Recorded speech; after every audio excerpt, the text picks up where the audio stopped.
Hi guys, it's Miss Spies. Since we can't be together right now for art class, I thought it would be fun to share with you some ideas of some things that you can do. So I'm going to periodically make some videos and share them out, share out some things that I'm doing that you could be doing with your families.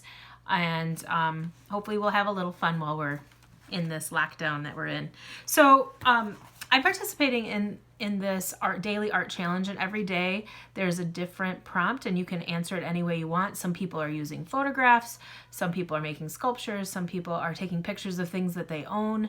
Sometimes people are making art. A couple days ago the prompt was beauty in nature, and when I was out for a walk, which I encourage you to do because getting outside is very good for you, away from people, I found this piece of birch bark. And on the sidewalk, you don't ever take it off the trees, but I found this on the sidewalk and I thought this is really cool and might be a fun thing to try to paint.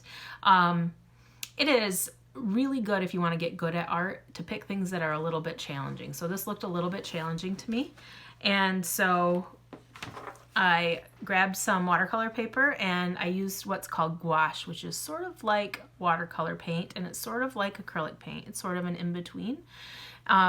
More like a tempera. It's a little more chalky, but I'd never used gouache before, so this was a good challenge for me to try to paint that. But the challenge for today is to make something using junk mail and make a collage using junk mail. And so I decided to pull out my altered journal. Altered journals are really fun to do if you haven't done one before. This is a discarded library book, which means it's a book that the library was done with. It's from the 70s. It's titled The Disco Kid. Nobody was checking this book out, although it's pretty rad. It has some really fun pictures in it of people like doing disco things. But I have been periodically working on this, adding pictures and collaging into it. I'll share with you a little bit. So I painted on the cover a while ago. Here's the library, old library card pocket, back when you used to put cards in your library book to check them out. There's a little photocopy of me when I was a baby. I hand-colored black and white photocopy with colored pencil. I've done some paintings in it. I've done like a little scrapbook of like other things from like my childhood, some pictures, and again I like hand colored them.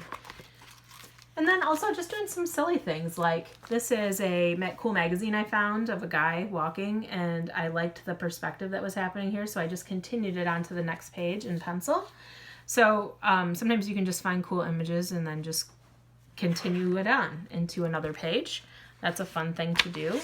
So it doesn't always have to be complicated. It doesn't always have to be hard. Sometimes it can just be silly. Like I found this woman and I loved her bathing suit, so I made her sort of this little pop-up feature here. And, you know, I mean, it's just pictures glued together. So sometimes that's okay too. Look at this guy, isn't he rad? I'm waiting for something really special to do with him. He's really cool. He's got popped collar.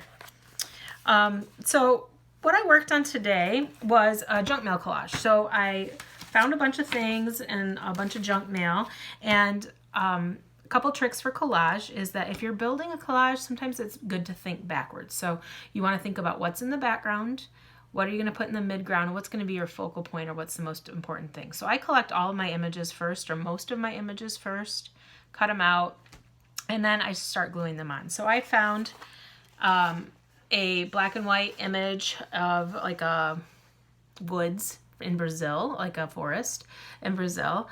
And then I laid in the midground, I laid a city, an outline of a city. And then in the foreground, I created a sort of like a tree out of a gigantic Burger King advertisement. And in the very front, I found some text that says, "I'm never alone." And moms out there with your little kids, you're never alone now. We're not alone for a while, so we're gonna buckle up. And that's sort of how it's feeling right now, even though I do dearly love my children. Sometimes a little space is a good thing. Here is, on this side, is what we call blackout poetry. And if you were a Crossroads student of mine this last marking period, we did some as a warm-up activity. Anytime you have a big section of text, it's kind of fun. You can kind of read it and then decide what words you want to keep, what words you want to get rid of, and to create a piece of poetry. So I'll read to you my my black out poetry. It's actually blued out poetry. And then I glued on some words here and there to fit into my theme. So this poem now reads, she was used to getting what she wanted, and she looked cute. The stereo going full blast when she opened the door wearing a t-shirt that read dance, dance, dance across the front.